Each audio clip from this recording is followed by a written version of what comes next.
Este é um vídeo do InfoHome TV. O texto está disponível na coluna Gestão Empresarial na Era da Informação, no site InfoHome, www.ufage.com.br. O uso da gestão da informação no desenvolvimento de modelos de responsabilidade social nas empresas. O desenvolvimento dos conceitos sobre responsabilidade social, embora tenha tido franco crescimento nas últimas 2 décadas, teve início em um período de bastante destaque no que se refere ao estabelecimento de modelos de gestão empresarial. No início do século XX, o meio empresarial, ainda impulsionado pela Revolução Industrial, vivia um momento de intenso processo de desenvolvimento. Foi um período de grandes passos para a construção de modelos de gestão, alguns deles seguidos até os dias atuais. Ocorre que a busca intensa pelo progresso levou muitas empresas a conduzirem seus processos de modo que os lucros dos acionistas fossem um único foco, em detrimento das necessidades de demais partes relacionadas. Ainda nesse período, um importante fato ocorrido no meio empresarial chamou a atenção para um tema até então pouco conhecido, qual seja o viés social nas empresas.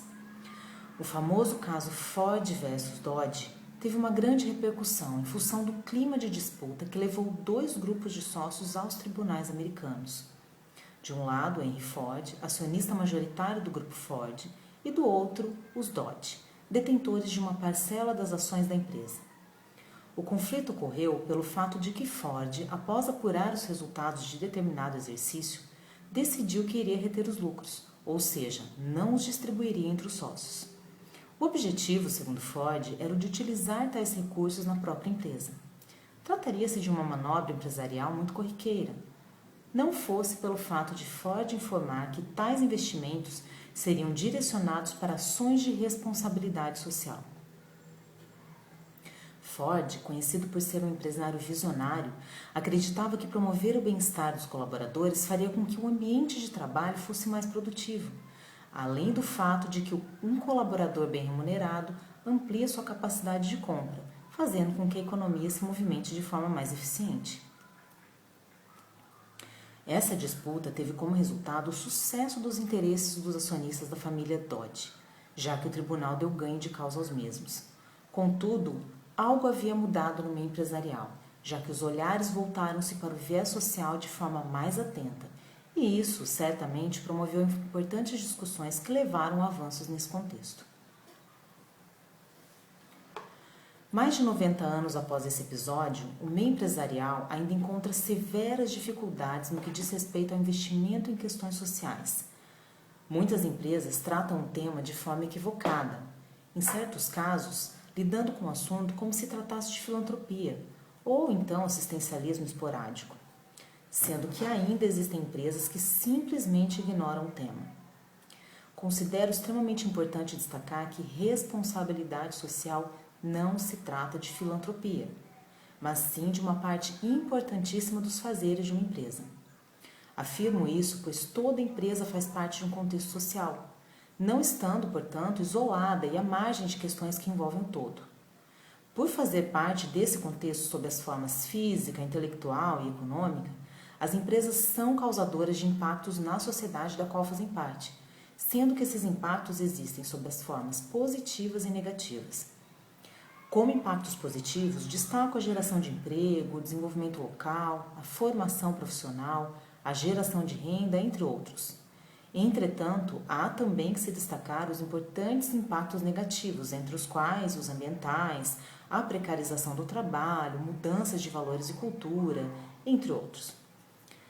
Esses impactos negativos podem também ser chamados de externalidades negativas e constituem-se de situações ou ações que causam qualquer tipo de ônus para demais públicos e que foram gerados pela empresa de alguma forma. Ocorre que grandes empresas possuem maior capacidade financeira para investir em questões sociais e muitas delas já o fazem, seja para compensar as externalidades negativas ou então como uma ação voluntária.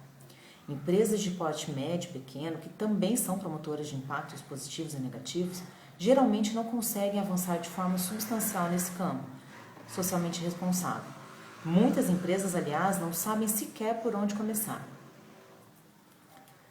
Destaco que uma das melhores formas de se estruturar um plano de responsabilidade social é através da gestão da informação.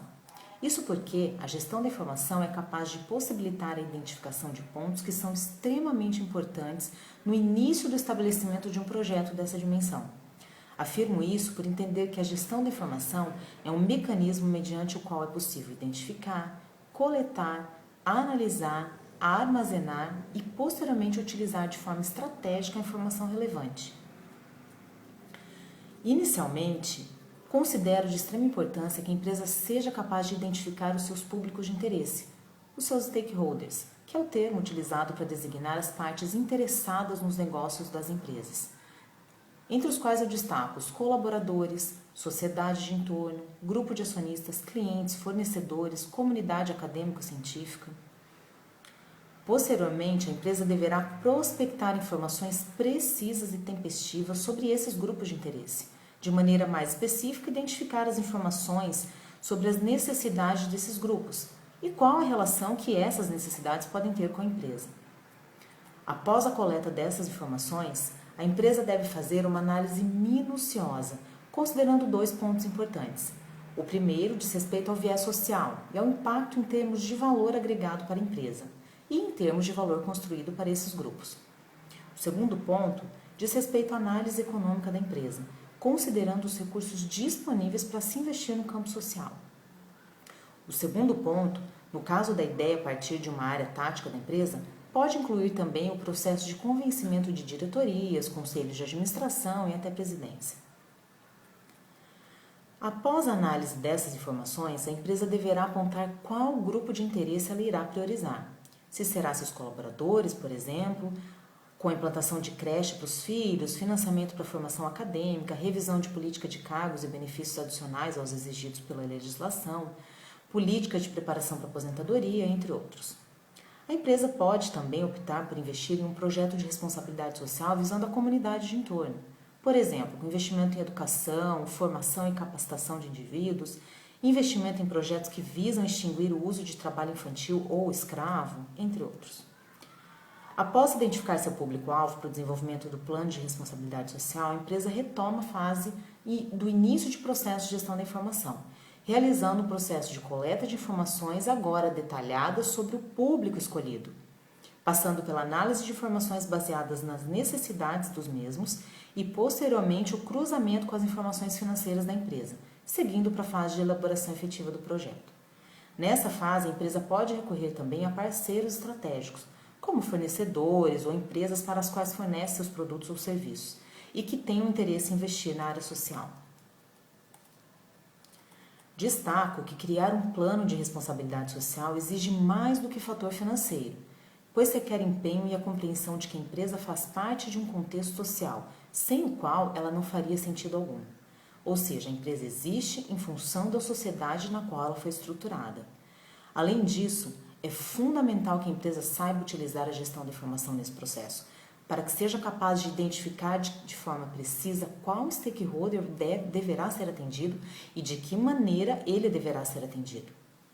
Lembro, finalmente, que a empresa, ao investir de forma contínua na responsabilidade social, está consequentemente construindo uma base sólida de valores que certamente deverá coadunar-se com a sua visão, missão e valores.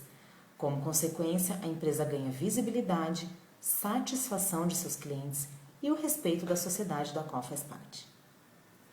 Meu nome é Elaine Lopes, eu sou doutora em Ciência da Informação, docente no Departamento de Administração da Universidade Estadual do Paraná e colunista do site InfoHome.